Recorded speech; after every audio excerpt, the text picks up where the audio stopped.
اب جانوروں کے جوتے کا کیا حکم ہوگا؟ یعنی کوئی جانور کسی پانی میں منہ مارتا ہے، کسی برتن میں منہ مارتا ہے، تو اس پانی کا کیا حکم ہوگا؟ پاک ہے ناپاک ہے، اسے وضو غسل وغیرہ کیا جا سکتا ہے یا نہیں؟ اسی طرح لعاب اگر کسی پانی میں گر جاتے ہیں تو اس کا کیا حکم ہوگا؟ تو دیکھیں اس مسئلے میں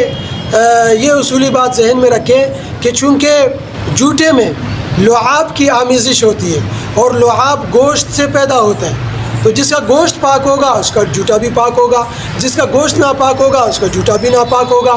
اسی طرح پسینہ،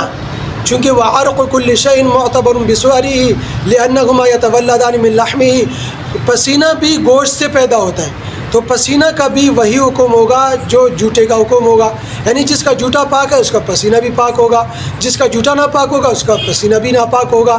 تو یہ ذہن میں رکھیں۔ تو اسی اصول کی بنا پر وسؤر الآدمی طاہر، انسان کا جوتا پاک ہے، چونکہ انسان کا گوشت پاک ہوتا ہے، تو خواہ وہ مسلمان ہو، کافر ہو، بچہ ہو، بڑا ہو، مرد ہو، عورت ہو، جوتا اس کا پاک ہوگا۔ پھر مرد میں بھی جنبی ہو، یعنی جس کو غسل کی حاجت ہو، عورت میں خواہ وہ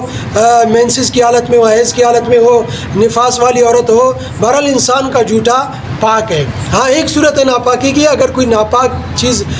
پی لے یا کھا لے، اس کے فوراً بعد پانی میں منہ مار لے تو وہ ناپاک ہو جاتی ہے، جیسے سور کا گوشت کھا کر فوراً پانی میں منہ مارے، اسی طرح شراب پی کر فوراً، تو ناپاک چیز اگر کھا پی لے اور اس کے فوراً بعد پانی میں منہ مارے یا فوراً بعد وہ لعاب پانی میں گر جائے تو پھر وہ ناپاک ہو جائے گا۔ یہ ایک صورت ہے ناپاک ہونے کی۔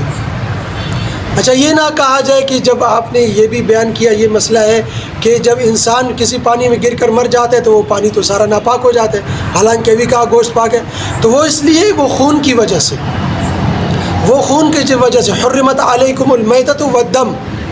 تو وہ خون کی وجہ سے، وہ چونکہ انسان جب مر جاتا ہے تو وہ خون پوری جسم میں سرایت کر جاتا ہے، تو وہ خون کی، اسی لیے شہید کے بارے میں حکم یہ ہے کہ شہید کو نہلانے سے پہلے اگر وہ پانی میں گر جاتا ہے تو وہ پانی ناپاک نہیں ہوتا، کیونکہ وہ خون بہہ جاتا ہے، اسی لیے وہ خون کی وجہ سے۔ بہرحال اسی طرح دوسری چیز وما یؤکل لحمہ طاہر، حلال جانوروں کا جوتا بھی پاک ہے، گھوڑا بھی اس میں شامل ہے، چونکہ ان کا گوشت پاک ہوتا ہے۔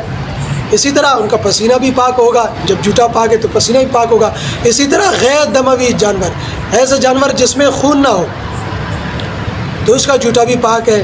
اسی طرح وہ جانور سمندر میں رہنے والا سمندری جانور، اس کا جوتا بھی پاک ہو، خواہ وہ حلال ہو یا حرام ہو، یعنی جنہیں کھایا جاتا ہو یا نہ کھایا جاتا ہو۔ دموی جانور میں بھی یہی حکم ہے، خواہ وہ حرام ہو یا حلال ہو، بہرحال ان کا جوتا پاک ہے۔ تو 4 قسمیں میں نے گنوائی 4 جانوروں کی، ایک تو انسان بھی اس میں داخل ہے، انسان کا جوتا پاک ہے، اسی طرح حلال جانوروں کا جوتا پاک ہے، اسی طرح غیر دموی جانور یعنی ایسا جانور جس میں خون نہ ہو بہنے والا، اس کا جوتا بھی پاک ہے، اسی طرح سمندری جانور کا جوتا بھی پاک ہے۔